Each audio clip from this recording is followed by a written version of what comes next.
रुड़की में प्रियंका गांधी की जनसभा में उमड़ा जन सैलाब। प्रियंका ने भाजपा पर जमकर साधा निशाना। बोली, ये चुनाव तय करेगा आपका और देश का भविष्य। आपको बता दें कि रुड़की के डीएवी कॉलेज के मैदान में कांग्रेस की राष्ट्रीय महासचिव प्रियंका गांधी ने भाजपा पर निशाना साधते हुए कहा कि भाजपा के 10 साल के कार्यकाल में सबसे ज़्यादा महंगाई बढ़ी है, नौजवान बेरोजगार हुआ है, भाजपा में पेपर लीक होते हैं।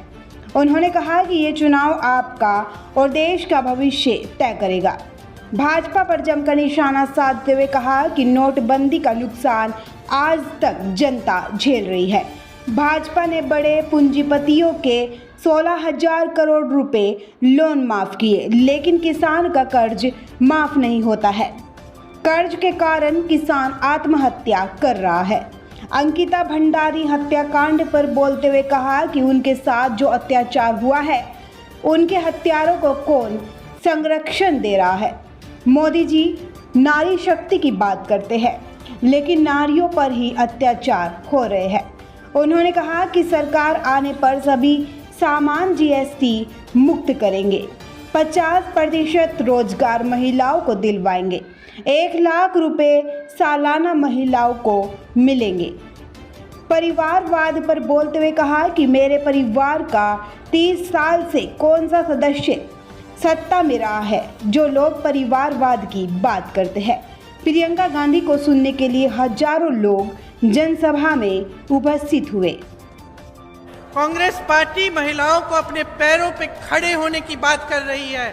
हम कह रहे हैं कि हर गरीब परिवार में जो महिला है, जो सबसे बड़ी महिला है, उसको 1 लाख रुपए सालाना दिलवाएंगे हम।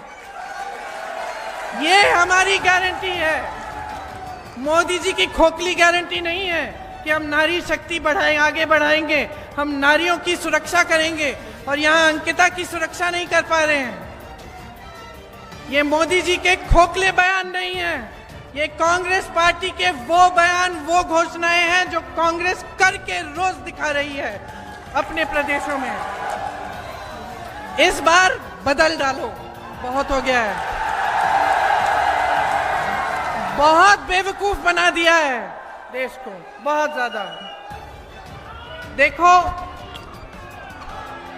मैं जानती हूं कि मेरे परिवार के बारे में क्या नहीं कहा।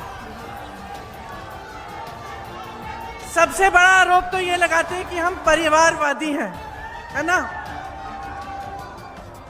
ये आरोप लगाते हैं कि हम परिवारवादी हैं, और फिर जिस पार्टी से, जिस दल में, जिस नेता का बेटा पकड़ सकते हैं, उसको अपनी पार्टी में खींच के ले जाते हैं। परिवारवादी हम हैं।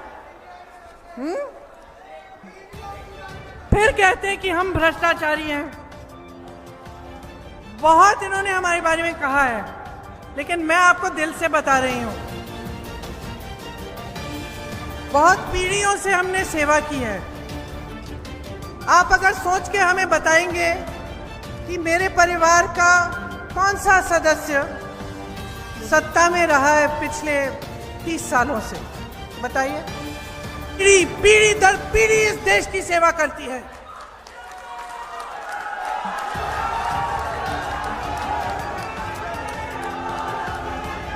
इसको देशभक्ति कहते हैं कि एक शहीद होता है, इसको देशभक्ति कहते हैं कि एक शहीद होता है तो दूसरा खड़ा होता है, और दूसरा शहीद होता है तो तीसरा खड़ा होता है, और तीसरा शहीद होगा तो चौथा खड़ा होगा।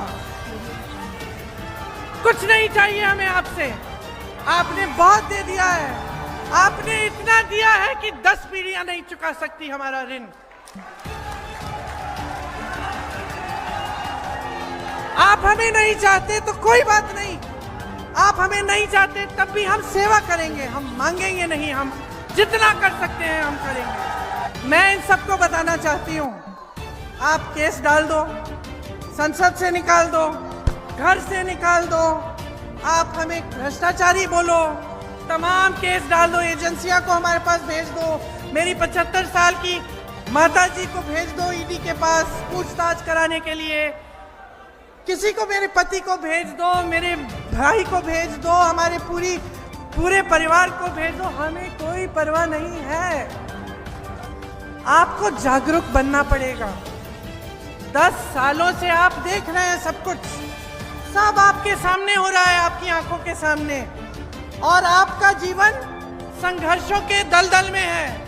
महंगाई का सामना नहीं कर पा रहे हो, बेरोजगार हो, मुश्किलों में हो, लेकिन आप सच्चाई को पहचान क्यों नहीं रहे हो? यही मेरी आपसे सबसे बड़ी शिकायत है। बहुत हो गया है ये। जागो और तय करो कि इस बार जो सरकार आप लाओगे वो आपकी सरकार होगी।